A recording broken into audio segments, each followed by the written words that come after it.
Good evening and welcome to Ville News. I'm Emma Hazard alongside Elizabeth Wicht, here to give you the latest local, state, and national headlines. Coming up, we have updates on the National Guard in Tennessee and the passing of Hollywood actor Robert Redford. Stay tuned because Ville News starts now.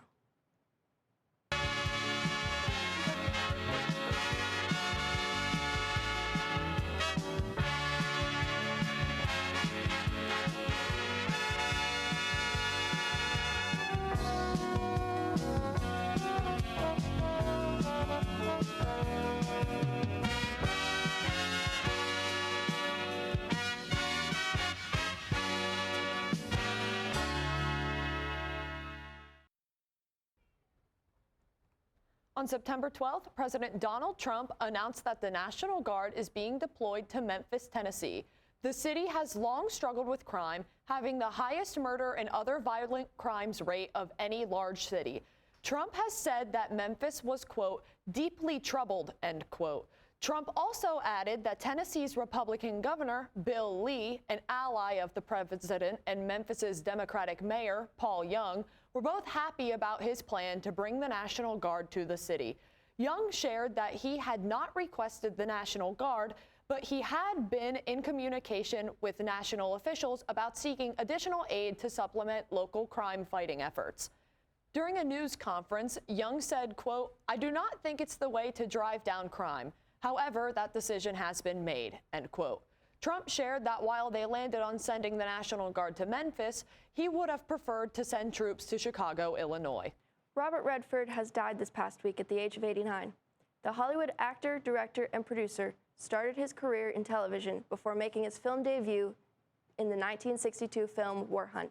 He then went on to star in films such as Barefoot in the Park, The Natural, and Butch Cassidy and the Sundance Kid. Redford has received nominations and countless awards during his career, including Best Director and Best Actor in a Leading Role. In 1996, he received the Life Achievement Award from the Screen Actors Guild.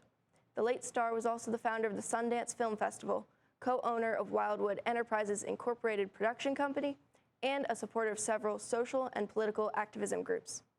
He has earned the Kennedy Center Honors, a Presidential Medal of Freedom, and was named one of Time's 100 most influential people in the world. He'll be survived by his family in Utah. When we get back, updates on a Philly Fanatic drawing gone viral and a newly added high school sports program. Ville News will be right back. A night at Citizens Bank Park was anything but ordinary for one 10-year-old fan. Devin Cassidy made a drawing of the Philadelphia Phillies mascot, Fanatic, shown with his tongue out, cheering, and with a fist pumped in the air. Ryan Cassidy, Devin's father, knows a thing or two about Philadelphia pride. As the owner of the sports apparel company Philly Goat, he was able to put Devin's design on a T-shirt to sell in his store. Soon enough, her extended family was spotted wearing one-of-a-kind T-shirts at the South Philadelphia restaurant Philadeum. The next time the Cassidy family attended a Phillies game, Devin spotted others wearing her design. She shared how exciting it was to see other people wearing her design. Proceeds from the T-shirt will go to the Children's Hospital of Philadelphia.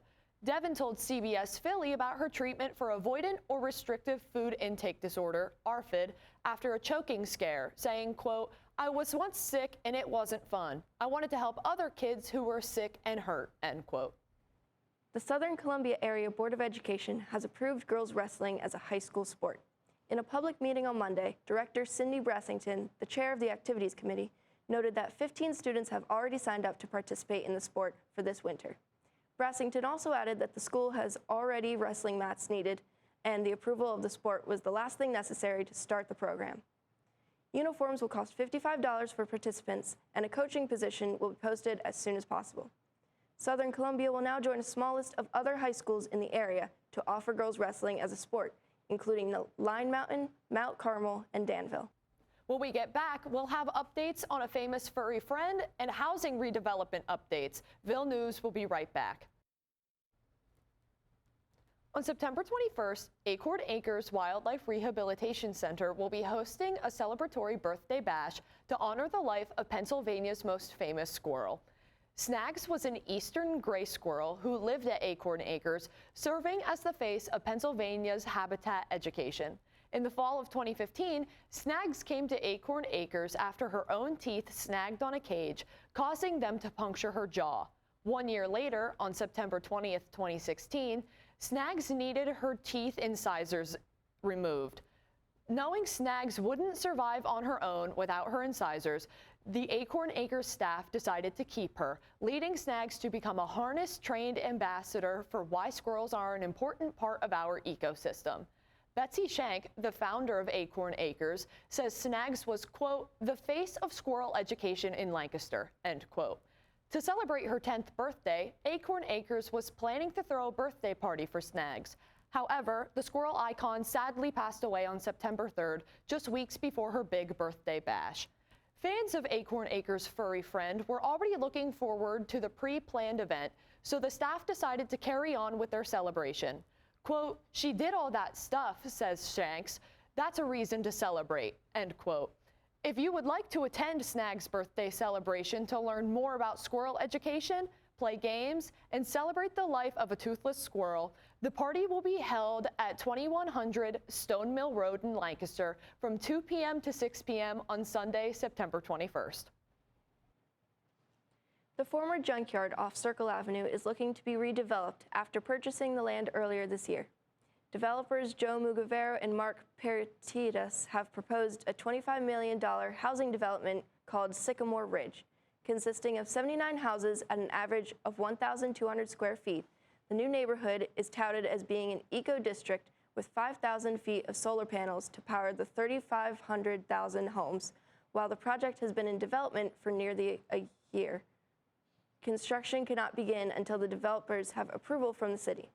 This would require them to present their plans to the public, with opportunity for the audience to speak on the potential development to the commission. Additionally, the need for an increased supply of public water will require approval from both the city and partners for environmental stewardship.